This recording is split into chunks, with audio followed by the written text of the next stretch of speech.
बांग्लादेश में शेख हसीना के जाने के बाद अल्पसंख्यकों पर हमले बढ़ गए हैं, जो बांग्लादेश में बढ़ते कट्टरपंथ की देन है। कट्टरपंथी संगठनों की वापसी और बांग्लादेश के पाकिस्तान से बढ़ते संबंध ये बहुत चिंता बढ़ा रहे हैं। यह बढ़ता कट्टरपंथ भारत के साथ साथ साउथ ईस्ट देशों के लिए बड़ा खतरा साबित हो रहा है।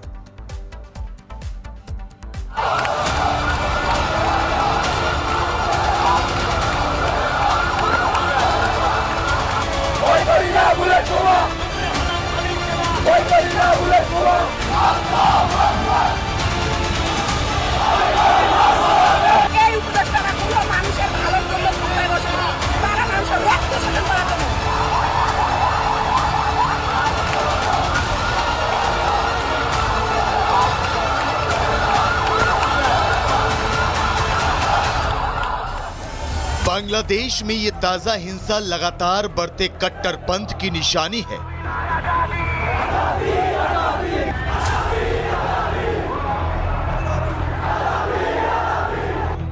पिछले कुछ सालों की तुलना करें तो पहले ऐसी घटनाएं सीमित थी,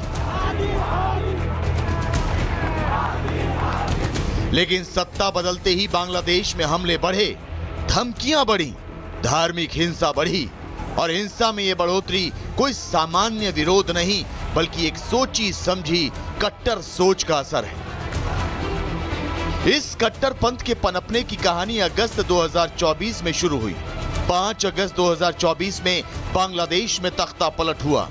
आनन फानन में बांग्लादेश की पूर्व पीएम शेख हसीना को अपना देश छोड़कर भारत आना पड़ा और तभी से बांग्लादेश में यह कट्टरपंथी जहर फैलना शुरू हो गया। छात्र आंदोलन के नाम पर अराजकता की शुरुआत हुई, हिंदुओं का कत्लेआम किया जाने लगा। इसके बाद चुनाव कराने का वादा किया गया ताकि हिंसा बंद हो, लेकिन जैसे ही चुनाव की तैयारियां शुरू हुई, उस्मान हादी की हत्या के बाद एक बार फिर हिंसा का नया दौर शुरू हो गया और इसके पीछे था वो कट्टरपंथ जिसका बीज पाकिस्तान ने बांग्लादेश में बोया।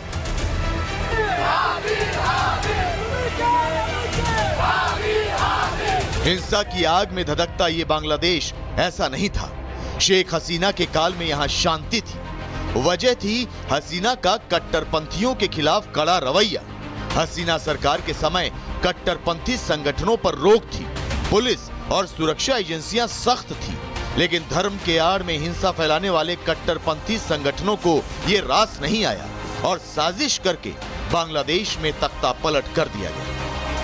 पाकिस्तान की सरपरस्ती में जिहादी ताकतों ने बांग्लादेश में अपनी जड़ें जमा ली और कट्टरपंथ विरोधियों के साथ साथ हिंदुओं पर भी हमले तेज हो गए। ये बिल्कुल स्पष्ट है कि बांग्लादेश में शेख हसीना की सरकार को अपदस्थ किए जाने के पीछे कट्टरपंथियों की ही गहरी साजिश रही है। बांग्लादेश के जो रेडिकल इस्लामिस्ट अतिवादी आतंकपरस्त ताकतें हैं, जो कट्टरपंथी हैं, उन्होंने एक छात्र आंदोलन की आड़ में शेख हसीना की सरकार को अपदस्थ करने की बड़ी साजिशें रची और उन साजिशों में वो पिछले वर्ष 5 अगस्त 2024 को सफल भी हो गए। शेख हसीना के बाद बना सत्ता का खालीपन और उसी खालीपन में कट्टर सोच आगे बढ़ी। बांग्लादेश में ये हिंसा उसी खालीपन का नतीजा है। ये हिंसा, ये विरोध सिर्फ सरकार के खिलाफ नहीं है बल्कि उसमें धार्मिक कट्टरता भी घुल चुकी है।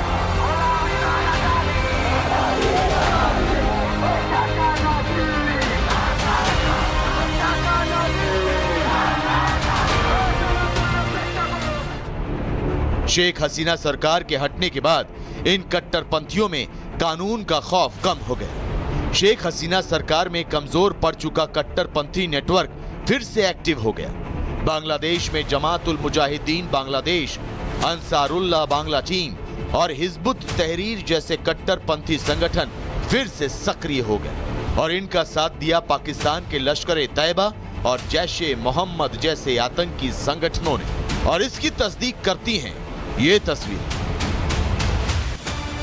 मुनीर और यूनुस की मुलाकात, शहबाज और यूनुस की बैठक, लश्कर कमांडर इब्तिसाम इलाही जहीर की बांग्लादेश में मौजूदगी और ढाका के कुछ मदरसों में संदिग्ध गतिविधियां। ये कट्टरता और उसकी आड़ में फलता फूलता आतंकवाद सिर्फ बांग्लादेश ही नहीं बल्कि भारत के लिए भी आज चिंता का सबब बन चुका है। भारत बांग्लादेश की लगभग 4100 किलोमीटर लंबी और संवेदनशील सीमा है। हिंसा का सीधा असर पश्चिम बंगाल, असम, त्रिपुरा और मेघालय तक पड़ सकता है। पड़ोसी देश में हालात बिगड़ने से सीमा पर घुसपैठ बढ़ सकती है। ये घुसपैठ सीधा भारत की राष्ट्रीय सुरक्षा के लिए बड़ा खतरा बन सकता है। सोशल मीडिया के जरिए बांग्लादेश की कट्टर सोच भारत के सीमावर्ती इलाकों तक पहुंच सकती है। बांग्लादेश में कट्टरपंथी संगठनों को खुली छूट मिली तो वो भारत को अपना आसान लक्ष्य बना सकते हैं, सीमा पार स्लीपर सेल बना सकते हैं। ये राष्ट्रीय सुरक्षा से जुड़ा गंभीर खतरा बन सकता है। यही नहीं, बांग्लादेश की अस्थिरता भारत के पूर्वोत्तर राज्यों की शांति बिगाड़ सकती है। भारत का पूर्वोत्तर पहले से ही संवेदनशील इलाका है। अगर पड़ोसी देश में धार्मिक हिंसा होती है या कट्टर समूह मजबूत होते हैं तो पुराने उग्रवादी नेटवर्क दोबारा सक्रिय हो सकते हैं और अलगाववादी सोच को हवा मिल सकती है। हालांकि बांग्लादेश के कट्टरपंथी और जिहादी मानसिकता वाले लोग इसमें इतनी आसानी से कामयाब नहीं हो पाएंगे।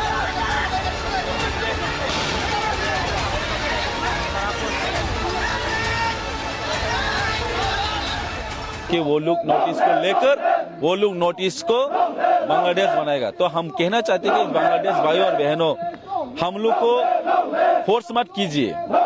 हमारा नोटिस में अभी तक कोई बीचेस नहीं है, हमारा अभी तक कोई बीचेस नहीं है। सो अगर आप लोग नोटिस को ध्यान आप लोग रखते हैं तो हम लोग भी नोटिस में एक बीच बनाना पड़ेगा। ये आप लोग हम लोग मजबूरी मत करिए।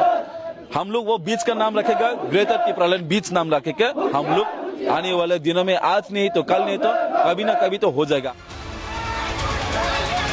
भारत ही नहीं, साउथ ईस्ट एशिया के कई देशों में बांग्लादेश की हिंसा का सीधा असर पड़ सकता है। साउथ ईस्ट एशिया के कई देशों में पहले से ही कट्टर सोच की जमीन मौजूद है। बांग्लादेश की अस्थिरता इस सोच को नई ताकत दे सकती है।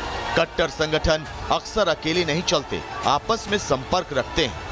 बांग्लादेशी कट्टरपंथी साउथ ईस्ट एशिया के पुराने आतंकी नेटवर्क अंतर्राष्ट्रीय विचारधाराओं से जुड़ सकते हैं। इससे ट्रेनिंग, फंडिंग और हथियार की आवाजाही आसान हो जाती है। साउथ ईस्ट एशिया के समुद्री रास्तों से खतरा बढ़ सकता है। समुद्री रास्तों से हथियारों की तस्करी और लोगों की अवैध आवाजाही बढ़ सकती है। पूरे क्षेत्र का व्यापार और सुरक्षा प्रभावित हो सकता है। साउथ ईस्ट एशिया के बहुधार्मिक देशों में भी सामाजिक तनाव बढ़ सकता है।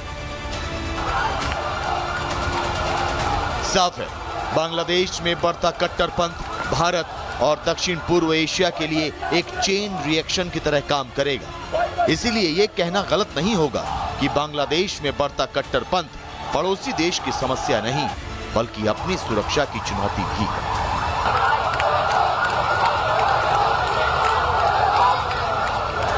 Bureau report, Republic.